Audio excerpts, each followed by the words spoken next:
मैं तो किसान का बेटा हूँ। मैं राजनीति छोड़ दूंगा। क्षेत्र में विकास की गति रुक गई है। काम करने की रुचि हो तो अच्छे अच्छे काम हो जाते। मैं कोई प्रधान बनने की लालसा से मैं इलेक्शन नहीं लड़ रहा हूँ। मेरे लाल सिंह जी अच्छे मित्र, मैं उनका टिकट क्यों कटवाऊँ। पंचायती राज चुनाव का माहौल है और गहमा गहमी के बीच चुनावी समीकरण बढ़ते जा रहे हैं और बिगड़ते जा रहे हैं। उदयपुर जिले की सबसे हॉट सीट और सबसे बड़ी सुर्खियों में रहने वाली पंचायत समिति की प्रधान सीट की जो भी हम बात कर रहे हैं, करने वाले हैं आगे, उनकी मैं बात कर रहा हूँ। अभी यहाँ हमारे साथ में भाई साहब पुष्कर डांगी हमारे साथ में हैं और ये अभी चर्चा में है काफ़ी। और ऐसा जैसी हवाएं चुनावी माहौल में आ रही हैं तो ऐसा लग रहा है कि आने वाले चुनाव में प्रधान के प्रबल दावेदार माने जा रहे हैं। इनका जो मैं छोटा सा एक परिचय देता हूं कि 1995 में इन्होंने पहली बार जिला परिषद का चुनाव लड़ा था और उसके बाद में 2005 में वापस जिला परिषद का इन्होंने चुनाव लड़ा, उप जिला प्रमुख बने। उसके बाद जो 2008 में विधानसभा के चुनाव हुए थे उसमें डॉक्टर सीपी जोशी कद्दावर नेता हमारे मेवाड़ के हैं, उनका ये कहना था कि एक नेता किसान नेता हो और अचानक उनकी नज़र पुष्कर जी डांगी पर पड़ती है और उनको यहाँ की विधानसभा सीट का उम्मीदवार बनाया जाता है और वहाँ से उनका राजनीतिक कैरियर जो है वो बुलंदियों की ओर बढ़ता जाता है। फिलहाल अभी थोड़े साल पहले 2016 में पुष्कर जी डांगी एक बार फिर चर्चा में आए। उस वक्त चर्चा में आए जब हार्दिक पटेल को राज्य से बाहर निकाला गया और उन्होंने हार्दिक पटेल को अपने घर में शरण दी और उसके बदले में इन पर जो राजनीतिक समीकरण बदले और उनके बाद सुर्खियों में आए, हम उनसे पूरी चर्चा करेंगे। तो सर आपका हमारे चैनल में स्वागत है। धन्यवाद। सबसे पहले सर मैं आपसे ये जानना चाहता हूँ कि सर अभी आप जो हवाएं चल रही हैं उसमें आप प्रधान पद के प्रबल दावेदार हैं। क्या आप खुद को प्रधान पद के दावेदार मानते हैं या फिर क्या है? अभी कांग्रेस पार्टी का राजस्थान में राज है और मेरा सोच है कि मैं चाहता हूं कि मावली में कांग्रेस का प्रधान बने। इसलिए मैंने खुद ने भी एक सीट पे मन बनाया कि मैं उम्मीदवार बनूं और प्रधान के लिए हमारा बोर्ड बनेगा और हमारे प्रभारी है जगदीश जी जो एमएलए साहब है, उनको राजस्थान कांग्रेस पार्टी ने प्रभारी बनाया। वो डिसीजन करेंगे कौन प्रधान बने नहीं बने। और अभी हमारा बोर्ड बनने के बाद ये तय होगा प्रधान कौन बनेगा। सर आप पर विपक्ष भी आरोप लगाता है लगातार और अभी भी सुर्खियों में ये बात है कि सर आप परिवारवाद की गाड़ी लेके चल रहे हैं, ऐसा आप पे आरोप लगते हैं। तो क्या है सर, क्या कहना चाहिए? देखो, परिवारवाद की बात जब तक रही, न तो मेरे पिताजी कोई सरपंच थे, न कोई एमएलए थे, न मेरी कोई माता एमएलए थी। मैं तो किसान का बेटा हूँ और कांग्रेस पार्टी में मन लगा के काम किया तो मुझे मौका मिला। कोई मेरे ऊपर आरोप लगाते हैं परिवार का तो बिल्कुल ही गलत है। मेरे कोई सर अभी जो डम्मी नामांकन भरा था उसमें आपके बेटे का नाम भी भरा गया, तो उससे ये चर्चा आई कि आपके बेटे को ये नामांकन भरने के साथ साथ में उससे ये रेलिवेंट होता है कि भाई कहीं के आप अपने बेटे को आपकी जगह लाना चाहते हैं। ऐसा बिल्कुल ही नहीं था। बेटे का इसलिए भरवाया किसी कारण से फॉर्म निरस्त हो जाए तो एक डमी कैंडिडेट का सिस्टम है कांग्रेस में, तो डमी कैंडिडेट का हमने सबका फॉर्म भरवाया। तो मैंने उस समय वो लड़का साथ ही था तो मैंने कहा तुम भी एक फॉर्म भर दे, उसको भरवाया, वरना इलेक्शन लड़वाने कोई मंशा नहीं थी। सर विधानसभा चुनाव में जो है 63 सीटें हैं कुल और अभी आप सिर्फ एक पंचायत की एक सीट से लड़ रहे हैं, तो इस चुनावी माहौल को, इस रण को आप किस तरह से लेते हैं कि ये रण आपके लिए ज़्यादा चुनौतीपूर्ण है या फिर आप एक सीट में तो वैसे ही जीत जाएंगे? देखो, जहाँ से मैं इलेक्शन लड़ रहा हूँ वो मेरा एक तो गांव है, मेरी होम पंचायत है और यहाँ मैं लगातार 30 साल से सेवा कर रहा हूँ लोगों की, दुख में सुख में। मेरे से जो बन पड़े विकास के काम, जो भी मेरे से जनता ने कहा, मेरे क्षेत्र के लोगों ने कहा, मेरे भाइयों लोगों ने कहा, वो काम करवाने की मैंने पूरी कोशिश की और मुझे विश्वास है कि मेरे इस पंचायत में लोग मेरे साथ हैं, मेरा समर्थन करेंगे। तो मावली पंचायत समिति की हम बात करें तो यहाँ 25 सीटें हैं और एक सीट कांग्रेस के खाते में आ चुकी हैं। तो सर आप पर यह आरोप लगता है कि जो एक सीट कांग्रेस के खाते में आई है उन पर आपने धन बल का उपयोग किया, बाहुबल का उपयोग किया। तो ये आरोप, इस आरोप के बारे में आपका क्या कहना है? देखो, आरोप लगाना हर किसी की इच्छा ही है, वरना प्रूफ करे कि पुष्कर डांगी ने उस कैंडिडेट से बात की या उससे घर गए या उसको लेके आए, उसके ऊपर प्रेशर किया या उसको कोई प्रॉब्लम दिया, तो ये जांच कर ले, उसके बयान कर ले, उस समय मैं मान लूँगा कि मेरी गलती है। सर आरोप ये लगे हैं कि आपने पैसे दे के कैंडिडेट को खरीदा है। मेरे ऊपर झूठा आरोप है। वो जो कैंडिडेट था, इनके पास कोई बीजेपी का कैंडिडेट नहीं था, वो कांग्रेस का वार्ड पंजरा हुआ है, कांग्रेस पार्टी से जुड़ा हुआ लड़का था। उसने कहा भाई मैं कांग्रेस पार्टी से इलेक्शन, मेरे को कांग्रेस पार्टी टिकट देती तो मैं लड़ता, मेरे को बीजेपी ने टिकट दिया तो मैं नहीं लड़ूंगा। इसलिए उसने एसडीएम के सामने स्वयं ने कहा कि मेरी इच्छा से मैं फार्म उठा रही हूँ, किसी का कोई प्रेशर दिया न किसी ने मेरे को धन बल दिया। एसडीएम ने पूरा 40 मिनट का वीडियो रिकॉर्डिंग किया, उसमें कहीं जिक्र नहीं है। उसके बाद पुलिस में मुकदमा दर्ज किया, पुलिस भी जांच पे गई। उसने खुद ने कहा कि मैंने मेरी इच्छा से फार्म उठाया, मेरे के ऊपर किसी ने कोई आरोप नहीं, न मैंने किसी से पैसा लिया, मेरी इच्छा नहीं थी लड़ने की, इसलिए मैं नहीं लड़ी। सर अगर कैंडिडेट आके आपसे ये कह दे कि हाँ पुष्कर डांगी जी ने मेरे ऊपर दबाव बनाया, तो उस बारे में क्या कहना है? मैं राजनीति छोड़ दूंगा, जीवन में कभी राजनीति तो नहीं करूंगा। मैंने अगर कैंडिडेट से बात भी कही हो, कैंडिडेट मेरे लिए कह दे पुष्कर डांगी ने मेरे ऊपर प्रेशर किया, मैं जीवन में राजनीति नहीं करूंगा, मैं राजनीति संन्यास ले लूंगा। झूठे आरोप राजनीति में खूब लगते हैं और लोग लगा सकते हैं। लोकतंत्र में किसी को अपन कोई मना थोड़ी कर सकते, कोई किसी के लिए कुछ भी कह सकता है। जैसा आप कह रहे हैं सर कि जो आपका जो बोर्ड है वो निर्णय लेगा और उसके बाद में प्रधान की सीट फाइनल करेंगे। अगर आप प्रधान बन जाते हैं तो क्या स्थानीय मुद्दे हैं जिस पर आपका? देखो, स्थानीय मुद्दे तो काफ़ी है। पिछले 5 साल भाजपा की सरकार थी और इन्होंने वादा किया था हम बागुलिया डैम में पानी लाएंगे, हमारा बहुत बड़ा तालाब है मावली का, उसको भरेंगे। 5 साल असफल रहे। उसके बाद धर्मनारायण जी ने वहाँ वादा किया, जो स्थानीय अभी एमएलए, सिटिंग एमएलए, उन्होंने भी वादा किया कि मैं एमएलए बनूंगा। तो मेरे भारत सरकार के प्रधानमंत्री जी मेरे नज़दीक है और मैं उनका खास हूँ। मैं भारत सरकार से पैसा लाऊंगा और बागुलिया डैम भरूंगा। तो वो भी इसमें नाकाम रहे। क्षेत्र में विकास की गति रुक गई है, किसी प्रकार का कोई विकास नहीं हो रहा है। हमारे जो चुने हुए जनप्रतिनिधि हैं भारतीय जनता पार्टी के, श्रीमान धर्मनारायण जी जोशी जी, वो कहते हैं कि हमारा राजस्थान में राज नहीं है, मैं विकास कहाँ से करूँ, और 2 साल से क्षेत्र में नहीं आ रहे। ऐसी क्या बात है?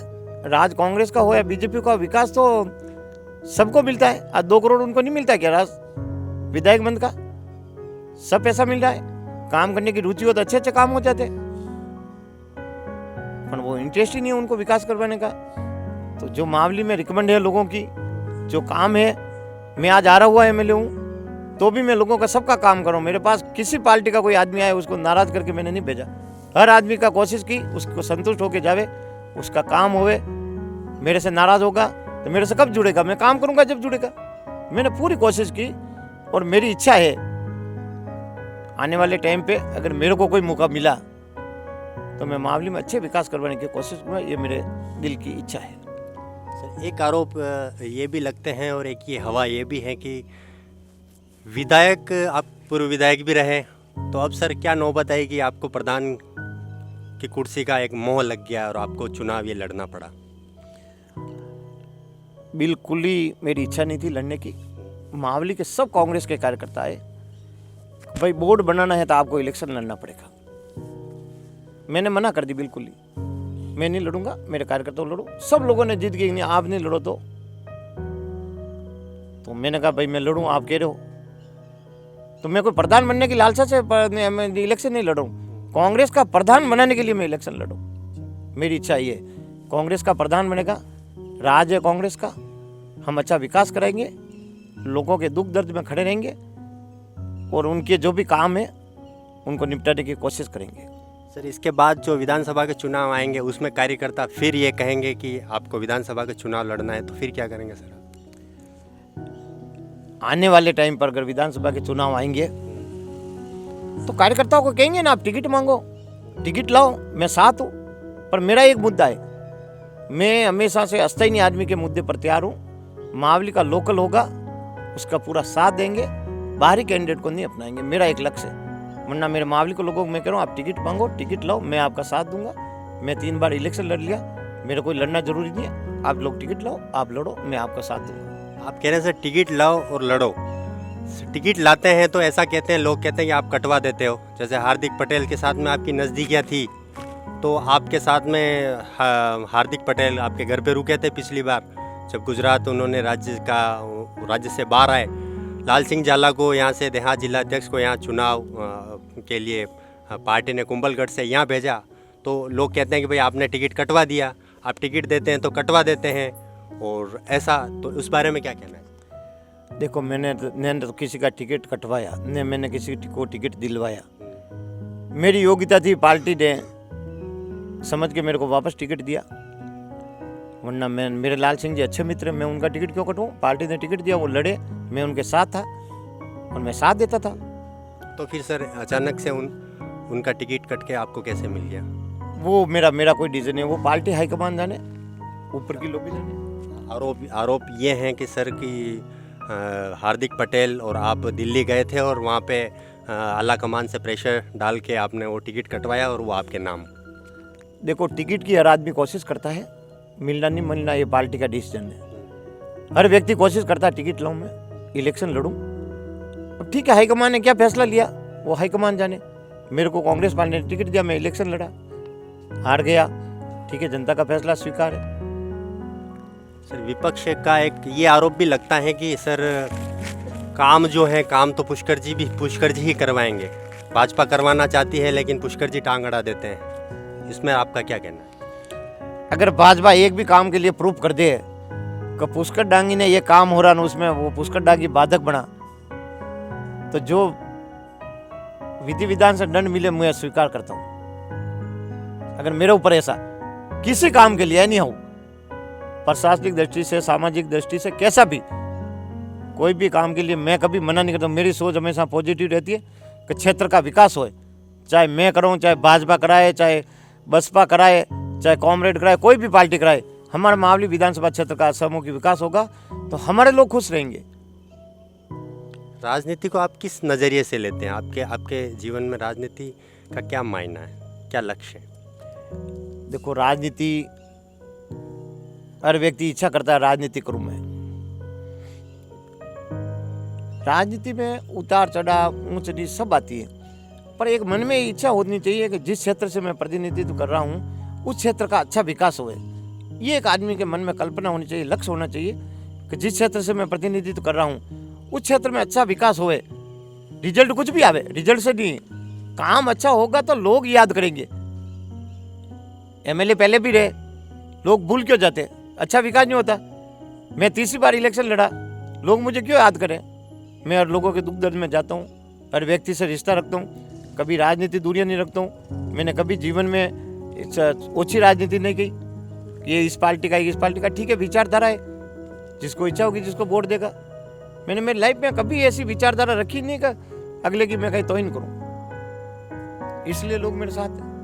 राजनीतिक गुरु आपके डॉक्टर सीपी जोशी हैं, ऐसा कहते हैं सर। देखो, पहला टिकट मेरे को डॉक्टर सीपी जोशी साहब जब पीसीसी चीफ थे 2008 में, मेरे को एक किसान नेता के रूप में डॉक्टर सीपी जोशी साहब ने टिकट दिलवाया और मुझे राजनीति में लाने वाले डॉक्टर सीपी जोशी साहब है। उनके आशीर्वाद से मैं यहाँ तक आया हूँ। ठीक है, हमेशा राजनीति में गुरु तो होता ही है, तो मैं डॉक्टर सीपी जोशी साहब को मेरा राजनीतिक गुरु मानता हूँ। सर एक ऐसी स्थानीय ऐसा क्या मुद्दा है जो आप पूरा नहीं कर पाए और आगे भविष्य में आप जब भी कमान मिली तो आप करना चाहेंगे? मावली का सबसे महत्वपूर्ण मुद्दा है विगत 35 साल से पानी का, और यहाँ पानी की बहुत बड़ी समस्या है। यहाँ बहुत बड़े बड़े तालाब है, खेमली तालाब है, घासा तालाब है, थामला में तालाब है, एक बहुत बड़ा डैम है मावली में, भागोलिया डैम, अगर ये सब बढ़ते हैं तो एक मावली की काया पलट जाती है। और मेरे मन में एक लक्ष्य था कि मैं इस पे कोई कार्य कर सकूं, पर समय कम मिला।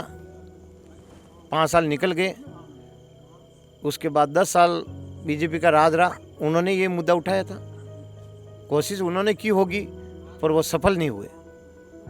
और माननीय अभी जो सिटिंग एमएलए हैं धर्मनाथ जी, उन्होंने भी जनता से वादा किया था कि मैं बागुलिया में भरूंगा और भारत सरकार से मैं पैसा लाऊंगा, पर अभी तक तो मुझे कोई प्रक्रिया में कोई काम सामने नहीं आया, कोई प्रोसेस में नहीं आया। ये मुख्य मावली का मुद्दा है। अगर पानी की समस्या हल हो जाती है तो यहाँ के किसानों के जीवन में बहुत बड़ी खुशहाली मिलेगी और काश्तकार आत्मनिर्भर बन जाएंगे। एक कांग्रेसी जो प्रत्याशी भी हैं और कार्यकर्ता भी ये दावा कर रहे हैं कि विपक्ष के जो भाजपा के जो विधायक हैं वो भी चुनाव प्रचार में नहीं हैं, तो जीत के जो स्टार प्रचारक हैं पुष्कर जी डांगी हैं और जीत हमारी होगी। वो दावा कितना सही है सर? देखो, जीत का दावा करना तो मेरी समझ से गलत है। मेहनत करना, कार्यकर्ताओं का दिल जीतना, जनता का दिल जीतना, ये लक्ष्य होना चाहिए। रही बात जो स्थानीय एमएलए साहब हैं श्रीमान धर्मनाथ जी जोशी साहब, अभी हमने भी सुना है कोरोना टाई है, उनके कोरोना हो गया, बीमार हैं, बड़ी दुख की बात है। हमारे क्षेत्र के विधायक हैं, उनके साथ जल्दी ठीक होए, ये हमारी शुभकामनाएं। पर मेरे को समझ में नहीं आ रहा है कि कोरोना टाई अभी हुआ है, वो विगत मार्च महीने के बाद मैंने कहीं मावली में उनको नहीं देखा है। मैं मेरे पर्सनल कह रहा हूँ, हो सकता है वो आए हो, मेरे को जानकारी नहीं है, पर मैंने जहाँ तक सुना है वो 5-6 महीने से लगातार जनता के बीच में नहीं है। और विगत 2 साल हो गए हैं, लोग यही कह रहे हैं हमारे एमएलए साहब कहाँ हैं, हमारे मिलना। तो ये तो कार्यकर्ताओं के जो जिस पार्टी के लोगों ने उनको जिताने का काम किया, उनके दिल में तो ठेस तो पहुँचती है ना। आज कोई लीडर नहीं होता, बिना लीडर से कैसे इलेक्शन लड़े, और फिर बाद में बागडोर दूसरे लोगों के हाथ में है। अब वो कितना सक्सेस कर सकते हैं वो लोग, भाजपा के लोग जाने, इसमें मैं क्या कर सकता हूँ। ये थे हमारे साथ में अभी पुष्कर जी डांगी, कांग्रेस के मावली विधानसभा क्षेत्र से बड़े नेता थे। आप ऐसे ही वीडियोस देखना चाहते हैं तो हमारे चैनल को सब्सक्राइब करें, फॉलो करें, लाइक करें, कमेंट्स करें। शुक्रिया, आभार, धन्यवाद।